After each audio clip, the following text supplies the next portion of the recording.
এবং আমাকে একজন বাংলাদেশ আওয়ামী লীগের সিনিয়র নেতা, আপনার সংজ্ঞায় যাকে বলে নীতি নির্ধারক আর কি, কিন্তু আমি জানি কতটা সে নীতি নির্ধারক, হ্যাঁ, সে আমাকে বলতেছে যে তুমি ওসমান হাদির জানাজা দেখে তোমার তোমাকে যদি কেউ বলে যে এক লাইনে এক্সপ্রেস করো, এক লাইনে বলে এটা কি। আমি বললাম যে ওসমান হাদির জানাজা হচ্ছে এক লাইনে, এটার বই প্রকাশ হতে, এটা বাংলাদেশের মানুষের অ্যান্টি ইন্ডিয়ান সেন্টিমেন্টের বই প্রকাশ। অ্যান্টি ইন্ডিয়ান সেন্টিমেন্টের বই প্রকাশ। ইয়েস।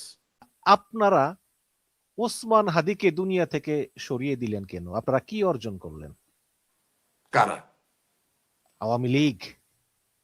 না, ওসমান হাদিকে যে হত্যা করেছে তাকে অতি দ্রুততার সাথে বিচারের সম্মুখীন করতে হবে, বিচার করতে হবে।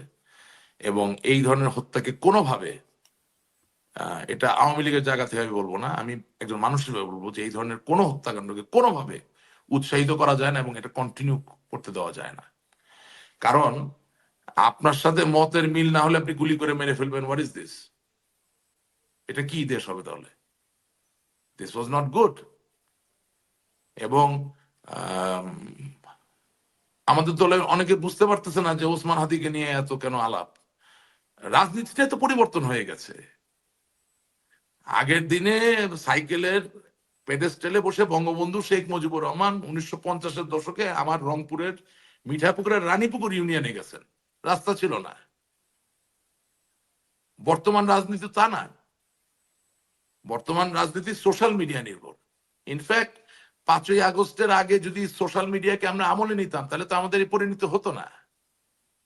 কারণ দিনের শেষে বাস্তবতা হচ্ছে কোন দেশে যখন সুস্থ ধারার সাংস্কৃতিক চর্চা থাকে না, যখন কোন দেশে সুস্থ ধারার শারীরিক বিনোদনের কোন জায়গা থাকে না, তখন সোশ্যাল মিডিয়া হাতে যে ফোন ধরা, এটাই তো আপনার একমাত্র বিনোদনের জায়গা। আপনি রিল দেখছেন, আপনি বিভিন্ন ভিডিও দেখছেন, রাইট? এবং সেখানে যখন কোনো ব্যক্তি তার মতামত দিচ্ছে, যদি ওই মতামতের সাথে আপনার মনের মিল, একটা সন্ধির জায়গা তৈরি হয়, মনের অজান্তে লক্ষ লক্ষ কোটি কোটি অনুসারী তৈরি হয়ে যায়, তাই না?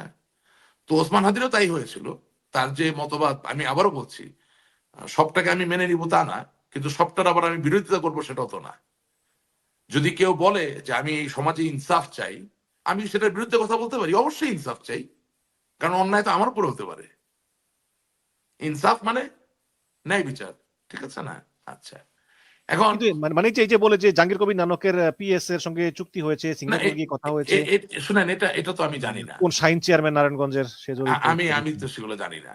আমি তো তদন্তকারী কর্মকর্তা না, বা তদন্তকারী সংগঠন বা সংস্থা। বাট আপনি চান যেই অন্যায় করুক আমি শাস্তি যাতে সহজ যাতে কথা হয়। বলে দিচ্ছি যে ওসমান হাদিকে যারা হত্যা করছে তাদেরকে 100-র ভিতরে 100 ভাগ দৃষ্টান্তমূলক বিচার করতে হবে।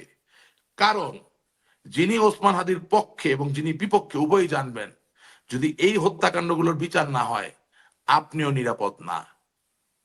নৈতিক, আদর্শিক, মনোগত বিরোধিতার মানে এই নয় যে আপনি শারীরিকভাবে কাউকে হনন করবেন বা হনন করার আপনার অধিকার কেউ আপনারা দিয়েছে। Point blank, simple. এই বিষয়ে কোনো ডিবেট হতে পারে না, সেটা যেই হত্যা করে থাকুক। আর যারাই হত্যা করছেন তারা কি খুব সাকসেসফুল হয়েছেন নাকি? সোশ্যাল মিডিয়ার কি ক্ষমতা, বা একজন ইয়াং ছেলের রক্তের কি শক্তি, আপনি কি ওই জানাজার থেকে বুঝতে পারেন নাই? তার মানে হচ্ছে যে যত বড় রাজনৈতিক দলের মালিকই আপনি হন না কেন, যদি ওই নবীন তরুণ, ওই যুবা রক্তের সুযোগ যদি না করে দেন, আপনি রাজনীতি টিকতে পারবেন না। ওই মৃত্যু, ওই হত্যাকাণ্ডের মধ্যে এটাই বাংলাদেশে প্রমাণিত হয়েছে। চলতে পারেন না, পায়জামার ফিতা ঠিক থাকে না, হাঁটতে পারেন না ঠিক মতো, আপনি আমার জন্য দোয়া করতে পারেন, আপনি আমাকে ভালোবাসা দিতে পারেন, আপনি আমাকে উপদেশ দিতে পারেন, কিন্তু আপনি আমাকে নেতৃত্ব দিতে পারবেন না। 18 কোটি মানুষকে নেতৃত্ব দেওয়া এত সোজা না। এবং এটা যুগ যুগ ধরে প্রমাণিত হয়েছে যে তরুণরাই এই জায়গাটা নিয়ন্ত্রণ করবে, এবং বাংলাদেশে তাই হচ্ছে। আমরা অনেকে আমাদের রাজনীতির সিটে বসে এটা বোঝার চেষ্টা করছি না। হ্যাঁ, এবং আপনি যদি মার্টিন লুথার কিং এর কথা ধরেন, ম্যালকম এক্স এর কথা ধরেন, কেউ মনে করেছে মার্টিন লুথার কিং এর কৃষ্ণাঙ্গদের অধিকার প্রতিষ্ঠার যে ধারা সেটা সঠিক, কেউ মনে করেছেন ম্যালকম এক্স এর যে ধারা সেটা সঠিক। কিন্তু দুজনেই কিন্তু ইতিহাসের অংশ হয়ে গেছে, কাউকে কিন্তু মোছা যায়নি। আপনাকে এই জায়গাটায় পৌঁছাতে হবে যে আর কতদিন সহিংসতার রাজনীতি বাংলাদেশে চলবে। এবং অফকোর্স ইউনূস সরকারকে এই দায়ভার নিতে হবে যে ওসমান হাদিকে যে হত্যা করা গেল দিনে দুপুরে, তাহলে সে হত্যাকারীকে কেন আপনি ধরতে পারলেন না? বা আপনি কেন তাকে প্রোটেকশন দিতে পারলেন না? If you are a government, আপনি যদি সরকার হন, তাহলে তাকে প্রোটেকশনও দেওয়া দরকার ছিল। So আমাদেরকে খুব ফোকাস ভাবে জিনিসগুলো নিয়ে এগোতে হবে।